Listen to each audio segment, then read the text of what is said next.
Bon matin tout le monde. Nous sommes à la fin août, les vacances achèvent. J'espère que vous en avez bien profité. Alors ce matin, j'aimerais qu'on puisse réfléchir sur qu'est-ce qu'une vie spirituelle habituelle. Parce que vous savez qu'en tant que chrétien, il est primordial de s'établir des habitudes de dévotion et de fidélité avec Dieu. Qu'est-ce que ça veut dire? Et alors qu'on contemple qu'est-ce qui s'est passé dès l'origine, à la création, Dieu a établi un rythme sur la planète Terre. Allons voir Genèse 1, versets 3 à 5, si vous le voulez bien. 3 et 5. Genèse 1, versets 3 et 5. Et ce sont des versets de fondation pour nous chrétiens qui suivons la parole de Dieu.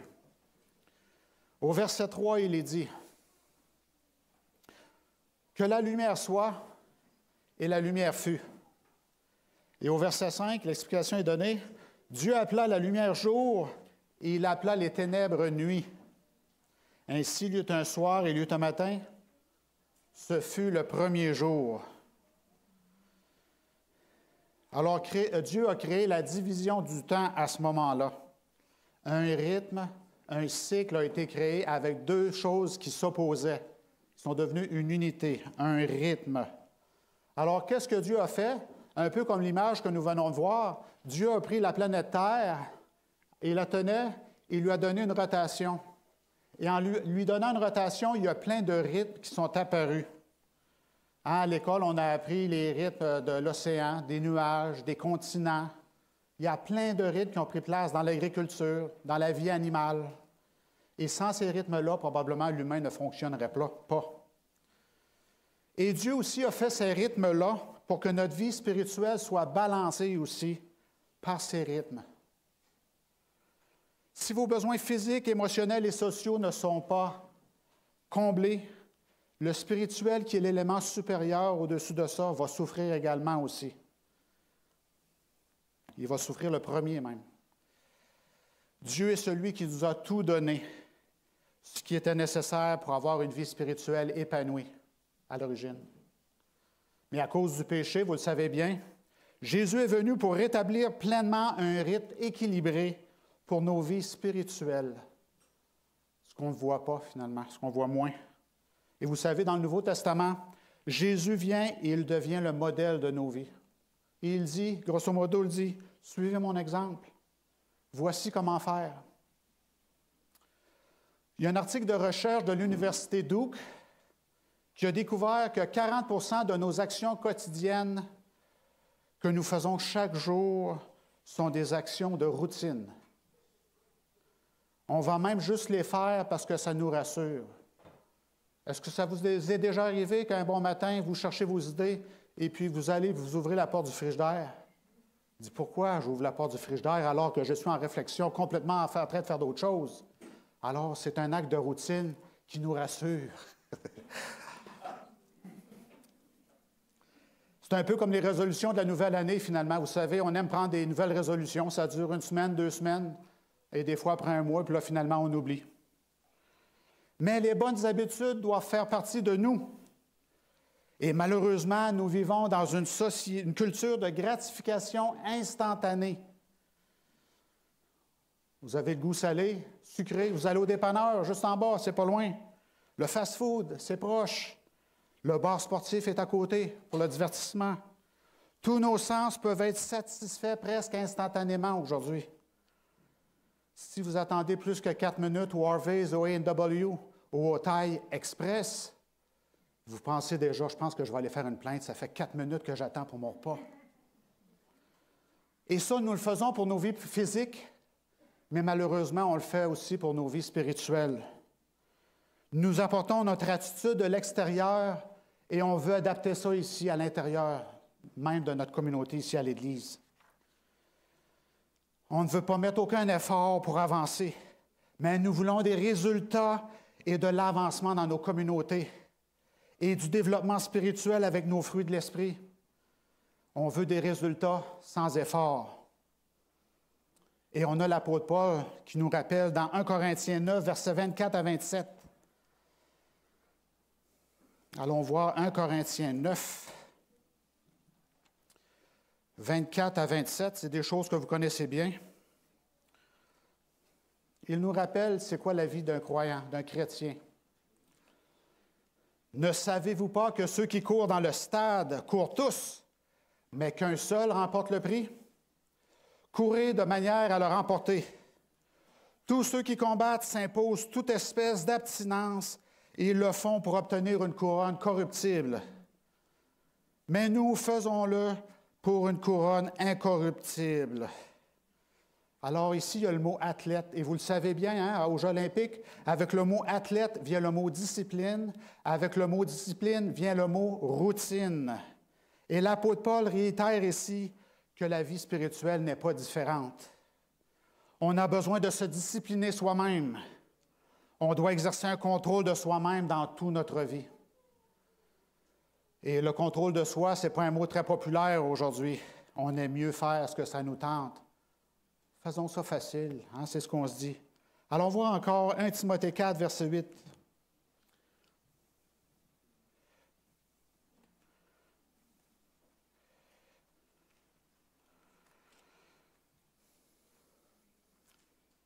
Et regardez bien les verbes d'action aussi. Exerce-toi à la piété, car l'exercice corporel est utile à peu de choses, tandis que la piété est utile à tout. Alors, si vous voulez être en forme physiquement, qu'est-ce que vous allez faire? Si vous voulez être en forme spirituellement, qu'est-ce que vous allez faire? Exerce-toi à la piété. S'exercer, c'est quelque chose qui est dynamique. Quand Paul disait ça, dans sa tête, ce n'était pas « exerce-toi 2 minutes, puis ça va arriver, puis ça va être fini pour la vie ». Non, c'est quelque chose qui est dynamique. Exerce-toi. Pratique, pratique, pratique. Si vous demandez à un culturiste combien de temps il a passé pour développer un muscle, qu'est-ce qu'il va vous dire? Des milliers de répétitions, des dizaines de milliers de répétitions qu'il a fait. Si vous voulez un résultat quelconque sur vous, faites-le jusqu'à la perfection. Établissez une routine, étudiez tous les aspects du travail effectué. Trouvez des façons de rendre votre difficulté plus facile pour aller plus loin. Faire une vie spirituelle d'habitude avec les fruits de l'esprit. Surveillez vos pensées parce qu'elles deviennent quoi? Ce que vous êtes. Surveillez vos paroles parce qu'elles vont devenir quoi? Vos actions. Soyez toujours joyeux parce que vous vous êtes discipliné à voir que le positif seulement et à nettoyer le négatif et à le minimiser. Surveille ton caractère parce qu'il deviendra ta destinée. Est-ce que les habitudes jouent un grand rôle dans la vie? Effectivement. Les habitudes deviendront ton caractère. Alors, si nous, chrétiens, tâchons d'imiter le caractère de Dieu dans nos vies, alors pour faire cela, nous devons imiter les habitudes de Dieu. Si on veut le caractère de Dieu, on doit avoir le caractère de Dieu imprimé dans nos habitudes, nos actions développées en ce sens. J'aimerais qu'on retourne dans Romains 5, versets 3 et 4. Vous vous rappelez, la dernière fois, nous avons étudié Romains 5. En parlant de l'amour, c'est un sujet très large, mais il y a aussi quelque chose dans Romains 5, versets 3 et 4. Bien plus, nous nous glorifions même des afflictions, sachant que l'affliction produit la persévérance. Est-ce qu'on parle de quelque chose de 10 minutes ici? La persévérance, dans la persévérance, la victoire dans l'épreuve, et cette victoire, l'espérance. Bien plus. Or, l'espérance ne trompe point parce que l'amour de Dieu est répandu dans nos cœurs par le Saint-Esprit qui nous a été donné. Alors, la persévérance va produire quoi? La victoire dans l'épreuve. La victoire dans l'épreuve, c'est quoi ça? C'est d'avoir accompli quelque chose, s'être rendu au bout. C'est le caractère. C'est presque la même chose que les habitudes qui produisent le caractère parce que vous devez persévérer à faire les choses chaque jour de la même manière. Et la Bible dit la même chose que la persévérance produit le caractère. Alors, si nous renonçons tout de suite à faire des bonnes choses dans nos vies, sans persévérer, nous n'atteindrons jamais le caractère de Dieu. Si nous n'abandonnons pas certaines choses, Nous devons donc persévérer, et la persévérance est produite par des routines et des habitudes ciblées pour améliorer le caractère qui demande de la persévérance. Nous devons donc toujours avancer et ne jamais abandonner ces choses. Nous devons endurer des choses et c'est la seule façon de développer notre caractère. Et c'est important aussi, comme nous l'avons mentionné dans l'école du sabbat, de comprendre que c'est Dieu qui fait aussi son travail dans nos vies. Dieu reproduit son caractère en nous si nous nous reposons en Christ. Il fera le travail de l'intérieur vers l'extérieur et il nous transformera en sa ressemblance. Et c'est de cette façon que Dieu reproduit son caractère en nous. Ça prend de la persévérance, ça prend un travail intensif. Son Saint-Esprit nous moulera à son image. Et vous savez qu'avec Dieu, tout est possible. Romains 5, verset 5. Je répète encore, parce que l'amour de Dieu est répandu dans nos cœurs par le Saint-Esprit qui nous est donné. Les plus hauts standards du caractère doivent être atteints. Jésus, vous savez, a été un témoignage incroyable par sa vie. Des fruits extraordinaires sont sortis de lui. Il a changé le cours de l'histoire. Et vous savez, un caractère comme ça ne se bâtit pas dans une nuit. C'est le travail de toute une vie pour Dieu et pour un humain. C'est la parole de Dieu qui nous le confirme. Allons voir ce que nous avons étudié ce matin dans l'école du sabbat, dans Éphésiens 4, versets 22 à 24. Éphésiens 4, versets 22 à 24.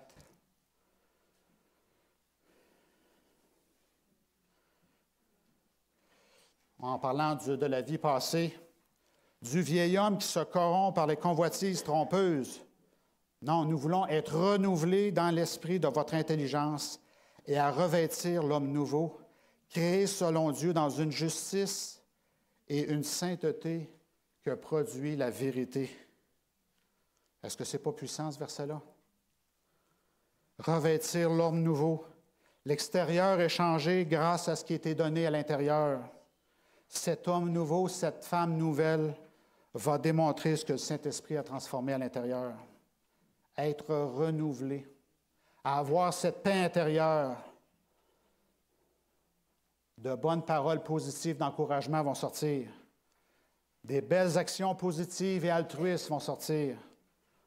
On va devenir un meilleur conjoint, un meilleur parent, un bon leader à l'Église, un bon compagnon de travail, un bon citoyen, une chrétienne proactive qui est la lumière dans son quartier, dans sa communauté. Et ça va arriver parce qu'on laisse le Saint-Esprit faire son travail de reproduire son caractère en nous, en moi. Il y a Martin Luther qui a dit ceci, qui a vécu pendant le Moyen Âge, très longtemps, ça fait 500 ans qu'il a dit ça. Il dit, cette vie, donc, n'est pas la justice, mais c'est la croissance dans la justice. Ce n'est pas la santé, mais la guérison. Ce n'est pas l'être, mais c'est le devenir. Ce n'est pas le repos, mais c'est l'exercice. Nous ne sommes pas encore sur ce que nous serons, mais nous y grandissons. Le processus n'est pas encore terminé, mais il se poursuit. Ce n'est pas la fin, mais c'est le chemin. La croissance en Christ est un processus vers la finalité. Et la grande majorité du monde n'aime pas ce chemin-là. Ils sont au point A, ils veulent être au point B immédiatement. Et c'est ce que Martin Luther a compris. J'ai une parabole pour illustrer cela. C'est une petite fille qui est à la maternelle et elle vient de finir sa première semaine à l'école. Alors, le vendredi soir, elle revient à la maison, puis là, elle va parler à sa maman, puis elle n'est pas contente. « Maman, je viens de réaliser que je perds mon temps à l'école. Je ne veux plus aller à l'école, maman. Je perds vraiment mon temps, c'est pas pour moi. » « Ah oui, pourquoi? » « Bien, ça fait une semaine, je vais à l'école, je ne sais pas lire, je ne sais pas écrire, puis ils ne me laissent pas parler à l'école. » Alors l'école, ce n'est pas pour moi, maman. Est-ce que cette petite fille-là, c'est vous? On fait la même chose dans notre vie spirituelle. On a essayé ça la première semaine, le premier mois, le premier 6 mois, puis finalement, on abandonne. L'école du Christ, ce n'est pas pour moi. On arrête tout simplement de vouloir être transformé par le Christ. Non, ça n'arrivera pas dans la première semaine, dans le premier mois, dans la première année. C'est un processus, c'est un voyage. Cette petite fille pensait être proche de la graduation après une semaine à l'école. Cette petite fille, c'est beaucoup de chrétiens désabusés, désillusionnés de leur situation. La patience, ce n'est pas une vertu d'une semaine. La tolérance, ce n'est pas une vertu d'une semaine. Le courage, ce n'est pas une vertu d'une semaine. La piété, ce n'est pas une vertu d'une semaine.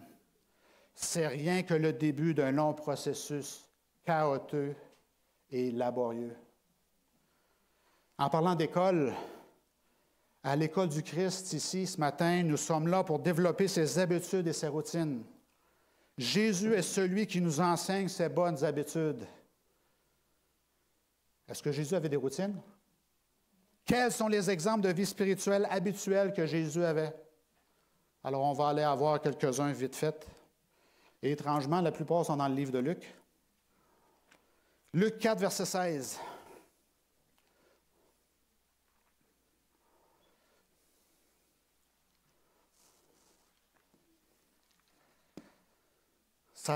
Luc 4, 16. Et il se rendit à Nazareth, où il avait été élevé, et selon sa coutume, il entra dans la synagogue le jour du sabbat. Et dans la version du Sommeur, que j'aime mieux le mot, c'est comme il en avait l'habitude, comme il en avait la routine. On n'aime pas ce mot-là, mais c'est vraiment ce que Jésus faisait. Il avait une routine d'aller à la synagogue au lieu de convocation à chaque semaine. Peu importe les conditions extérieures, peu importe les conditions intérieures, Jésus était là. Chaque sabbat, il allait au lieu de convocation pour observer le 4e commandement de Dieu. Aller dans la présence de Dieu avec ses frères et sœurs aussi. Et là-dedans, il y a l'aspect vertical avec Dieu et avec ses frères et sœurs aussi, l'aspect horizontal. C'est beau, n'est-ce pas? Alors, cela est une preuve de vie spirituelle habituelle que Jésus avait et qu'on peut facilement imiter. Alors, comment se fait-il que la grande majorité des chrétiens ne font pas, n'imitent pas le Christ de cette façon-là? Luc 19, 47.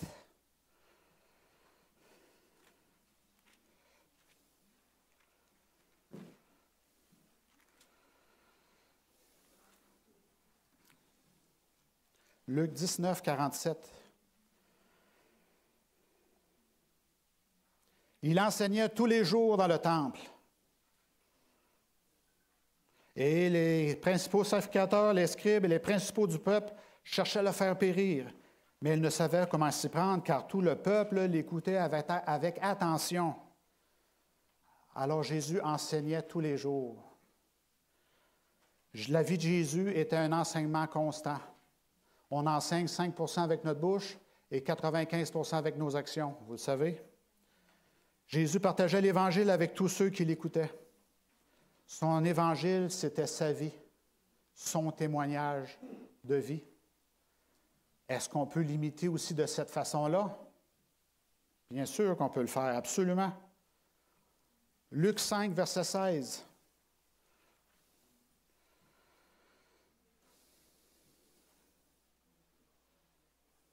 On peut lire verset 15 aussi pour vous donner un contexte.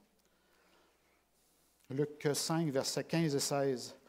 Sa renommée se répandait de plus en plus et les gens venaient en foule pour l'entendre et pour être guéris de leur maladie. Et lui, de façon personnelle, de son côté, il se retirait dans les déserts et priait. Jésus passait du temps avec son Père chaque matin. Il se levait tôt pour avoir cette communion divine avec son Père.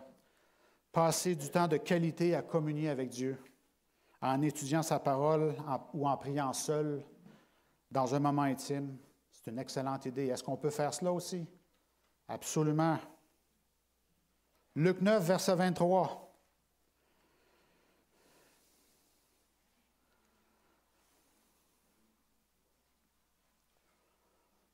Puis il dit à tous, c'est Jésus qui parle ici, « Si quelqu'un veut venir après moi, vous voyez l'image ici, après moi, quelqu'un qui veut me suivre, qu'il renonce à lui-même, qu'il se charge, deux mots qui suivent, chaque jour de sa croix et qu'il me suive. » Alors on peut affirmer ici avec certitude que nous avons l'habitude, on peut affirmer avec certitude qu'ici, nous avons l'habitude que Jésus souhaitait le plus pour que tous ses disciples prennent. C'était de renoncer à soi-même chaque jour, qu'il se charge de sa croix chaque jour. Alors Jésus voulait qu'on prenne une habitude ici, une routine de vie.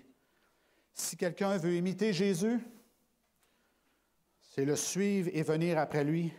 Une habitude quotidienne doit être maintenue. S'oublier et prendre sa croix.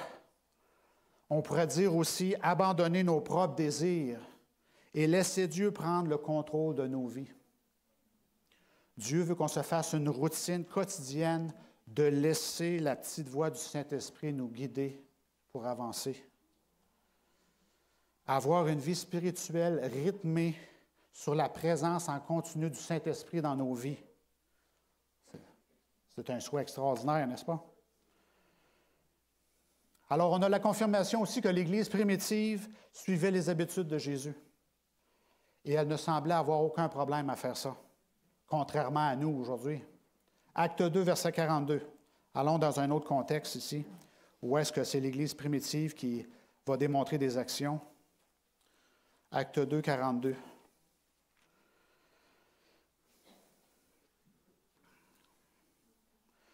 Il persévérait dans l'enseignement des apôtres, dans la communion fraternelle, dans la fraction du pain et dans la prière.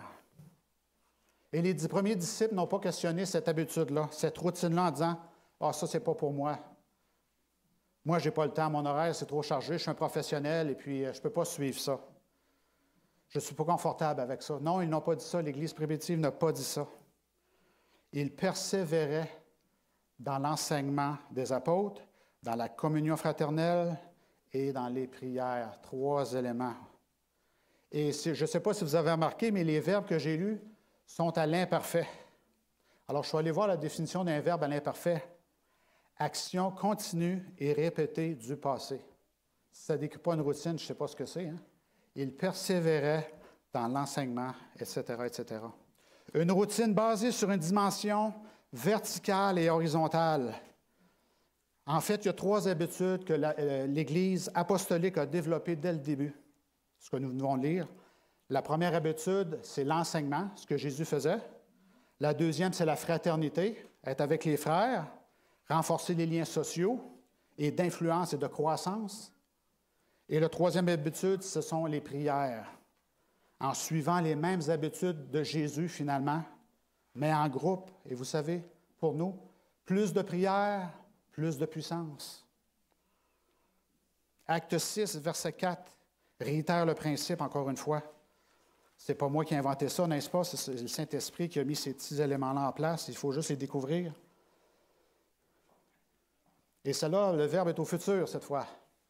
Et nous continuerons à nous appliquer à la prière et au ministère de la parole. La fraternité est sous-entendue dans le contexte ici du chapitre 6, mais on a encore les 3 éléments qui sont répétés.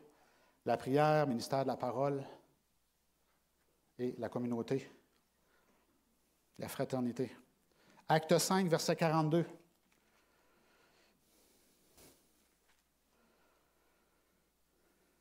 Et chaque jour, dans le temple et dans les maisons, il ne cessait d'enseigner et d'annoncer la bonne nouvelle de Jésus-Christ. Est-ce qu'il n'avait pas une bonne habitude, une bonne nouvelle, une bonne routine? Chaque jour, enseigner et prêcher l'Évangile dans la communauté. Jésus avait cette bonne habitude, l'Église primitive avait cette bonne habitude, les apôtres aussi avaient cette bonne habitude. Allons voir plus loin, voir si c'est quelque chose qui est vraiment cohérent et constant dans les Écritures. Acte 17, verset 2. On sort de ces 3 groupes que nous avons décrits. Acte 17, verset 2. Et là, c'est l'apôtre Paul qui est là. Paul y entra selon sa coutume, Pendant 3 sabbats, il discuta avec eux d'après les Écritures, expliquant et établissant que le Christ devait souffrir et ressusciter des morts. Et Jésus que je vous annonce, disait-il, c'est lui qui est le Christ. Alors ici, on a la confirmation que Paul avait l'habitude d'aller rencontrer Dieu le sabbat, d'enseigner et prêcher le Christ dans la communauté. Et on a une confirmation que Paul y est allé au moins 3 fois. Sa routine était la même que celle de Jésus, même si ce n'était pas facile pour lui d'aller là, de dialoguer avec les Juifs non circoncis du cœur. Et c'était la même chose pour Jésus aussi. Ce n'était pas facile toujours d'aller à la synagogue. Acte 2, 46-47.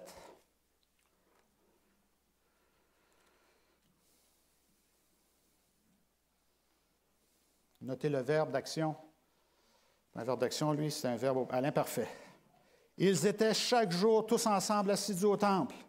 Ils rompaient le pain dans les maisons et prenaient leur nourriture avec joie et simplicité de cœur, louant Dieu et trouvant grâce auprès de tout le peuple. Et le Seigneur ajoutait chaque jour à l'Église ceux qui étaient sauvés.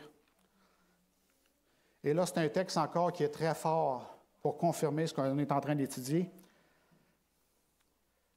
Les 4 premiers chapitres du livre d'Actes parlent du résultat de ces bonnes habitudes.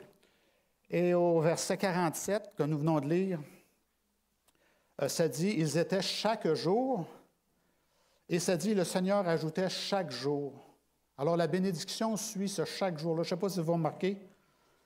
Vous savez, au chapitre 3, il y a Pierre qui prêche un sermon enflammé et plein de gens donnent leur cœur à Jésus et joignent l'Église. Et la chose à noter, c'est que ce passage-là pointe au fait que cette routine semble avoir causé cette bénédiction à l'Église. Chaque jour, les disciples avaient cette routine et le résultat est que le Seigneur aussi, chaque jour, ajoutait à l'Église. Cette vie spirituelle habituelle a fructifié immensément, énormément. L'exemple de l'Église ensemble, dans l'unité, trouvant grâce auprès de tout le peuple. Ici, le verset dit qu'ils louaient Dieu, louant Dieu en unité. Ils ont trouvé grâce auprès du peuple. Ils avaient la faveur du peuple. Mais qu'est-ce que ça veut dire, ça, exactement, avoir la faveur du peuple? Cela veut dire qu'ils étaient de bons citoyens. Les gens n'avaient pas de reproches à leur faire face aux bonnes convenances sociales qui étaient pures. C'étaient des gens aimables. Mais ce que ça veut dire surtout, c'est que ces chrétiens étaient un grand exemple de l'imitation du Christ. Et le résultat est que beaucoup ont décidé de joindre l'Église. Il y a un théologien contemporain qui s'appelle Francis Chan. Lui dit que l'Église d'aujourd'hui est comme aller au cinéma. On va là pour écouter un bon show. Mais il dit non, l'Église devrait plutôt être comme un gym. L'Église devrait ressembler à un gym. Pourquoi il a dit ça? Parce qu'au gym, tout le monde bouge, tout le monde s'entraîne et prend de bonnes habitudes, de bonnes routines de vie. Et tout le monde se motive. Pas de gratification spontanée au gym. Le résultat est toujours à venir. C'est pour le futur qu'on s'entraîne aussi. Alors l'Église est là aussi pour pratiquer, entraîner sa spiritualité et marcher vers les choses divines. Vous savez, au gym, on parle facilement de son plan d'entraînement avec les autres. Quand ça fait 1h30, tu cours, puis l'autre te regarde, ben, c'est mon plan d'entraînement qui est comme ça. J'ai un but à atteindre. Mais aussi, la fraternité en marche dans l'Église, c'est un but aussi qui attire les gens. Nous nous entraînons tous pour ressembler tous plus à Jésus. Nous développons nos caractères et notre Église ici doit ressembler plus à l'Église du premier siècle, telle qu'elle est décrite dans le livre d'Actes. Développer et pratiquer des habitudes qui nous accompagneront jusqu'à la Nouvelle Jérusalem doit faire partie de notre spiritualité quotidienne. Malheureusement, trop souvent, nous gardons des habitudes qui nuisent à notre salut.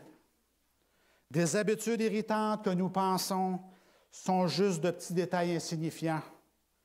mais qui auront des conséquences éternelles. Réalisons-nous que de petites mauvaises habitudes peuvent prendre notre vie éternelle? J'ai une autre parabole, une autre illustration pour vous. C'est le propriétaire d'un magasin dans une ville. Il y a une grande vitrine à l'avant et il a mis une grande pancarte. Le propriétaire a mis une grande pancarte sur laquelle il a écrit « Attention aux chiens ». Et c'est très impressionnant parce que probablement il y avait un chien dans le magasin. Alors, il y a un client qui se présente et un peu méfiant. Il ouvre la porte du magasin, il rentre sa tête, il regarde. Tout semble beau. Alors, il se promène dans le magasin, dans les allées, puis il se méfie toujours, jusqu'au moment où il arrive en plein milieu du magasin, en plein milieu de l'allée, il y a un petit chien sacoche. Vous savez, j'appelle ça les petits chiens sacoches que vous tenez dans votre sacoche, qui est là en boule, puis qui dort, il ronfle. Alors là, le client se met à rire, il dit « Est-ce que c'est ça le chien? » Alors, quand le client va voir le caissier, il demande au caissier si c'est le chien en question qui est averti, c'est ce chien-là. Ce petit roquet inoffensif et silencieux. C'est ce chien-là qu'on doit se méfier. Et là, le caissier répond par l'affirmative. Oui, attention à ce chien-là. Alors, le client se met à rire de l'ironie de la situation, vous comprendrez bien. L'homme pose la question, le client pose la question. Pourquoi le signe dans la vitrine? Ce chien-là n'est pas méchant ni dangereux, il ne jappe même pas, il ronfle. Alors le caissier répond, c'est parce qu'avant qu'on mette ce signe-là, tout le monde trébuchait sur le chien et il le blessait et ça leur coûtait des milliers de dollars pour faire soigner le chien. Vous savez, parfois certaines choses sont l'inverse de ce qu'elles paraissent. Les habitudes spirituelles peuvent paraître petites et insignifiantes et ne pas avoir grand-chose à voir avec notre salut. Mais la réalité est qu'elles peuvent déterminer notre destinée éternelle. Et nous devons faire attention de ne pas trébucher sur de petites choses qui vont nous faire perdre notre destinée éternelle. Il y a un professeur qui s'appelle Charles Duhigg. Il a écrit un livre commun, c'est un best-seller, qui s'appelle « La puissance des habitudes ». Pourquoi fait-on ce que nous faisons dans la vie et dans les affaires? Et il y a une citation qui a dit « Les habitudes qui comptent le plus sont celles qui, lorsqu'elles commencent à changer, délogent et refont d'autres modèles. » Vous changez des habitudes et là, vous allez voir quelque chose de complètement différent dans vos nouvelles habitudes que vous ne voyiez pas avant. Le paradigme a changé à cause de l'habitude que vous avez changée. Alors, ce M. Duhigg-là, il dit que les scientifiques étudient les cerveaux humains vivants et constatent des choses qui sont incroyables. Et là, dans son livre, il donne un exemple d'une femme qui avait très mal commencé sa vie. Et là, elle était addictée au maximum, elle avait plein de dépendances et elle était en perte de contrôle. Et là, c'est les policiers qui l'ont ramassée et avec l'aide de professionnels, elle s'est reprise en main. Et elle a fait un changement de sa vie à 180 degrés. Et là, les scientifiques l'étudiaient aussi. Alors, ils ont vu qu'est-ce que ça a fait au niveau de son cerveau. Ses connexions au niveau de son cerveau et son électricité a complètement changé. Et c'est redevenu, qu'on pourrait dire, normal. Alors, les scientifiques ont constaté que son cerveau a été modelé dans quelque chose qui était complètement différent. Alors, c'est vrai que notre routine quotidienne détermine qui on est. Jésus nous le dit aussi d'ailleurs dans Matthieu 25, verset 21. Matthieu 25, verset 21.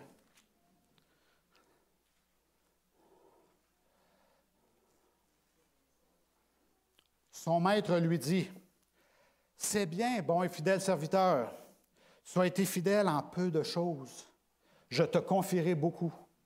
Entre dans la joie de ton maître. » Alors, c'est un rappel d'être fidèle dans les petites choses aujourd'hui. Ces petites choses qui vont vous faire rire peut-être. Vous savez, ces petits chiens sacoches-là vont vous faire rire. Ils sont tout inoffensifs. Mais éventuellement, ils peuvent vous coûter plus cher que les gros chiens qui jappent fort. Jésus nous répète que si nous sommes fidèles dans les petites choses, il nous souhaitera la bienvenue dans les portes de l'éternité. Nous devons développer une vie spirituelle d'habitude. Nous réaliserons que ce n'est pas toujours facile.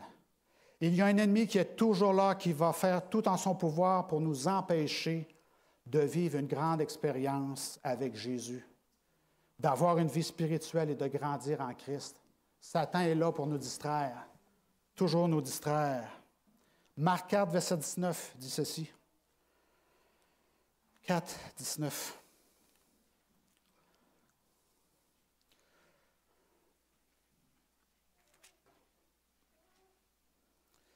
Mais en quoi les soucis du siècle, la séduction des richesses et de l'invasion des autres convoitises étouffent la parole et la rendent infructueuse. On dirait que ce verset-là a été écrit aujourd'hui en 2023, n'est-ce pas? Oh, moi, je suis super occupé, vous savez. Je regarde la télévision, les réseaux sociaux, 9 heures par jour, hein, c'est la moyenne. J'ai mes programmes de TV à regarder. Sur les réseaux sociaux, j'ai plein de streaks à faire pour répondre à mes amis, faire des belles images, des belles histoires. Et aussi, je fais beaucoup d'overtime. Hein? Je dois aussi me payer le style de vie que je ne suis pas capable de me payer normalement. Le verset dit, les choses qui étouffent la parole, qui la rendent infructueuse.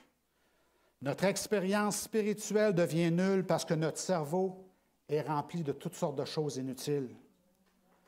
Nos habitudes ne sont plus spirituelles. Nos cerveaux et nos corps deviennent des machines qui répondent à des stimuli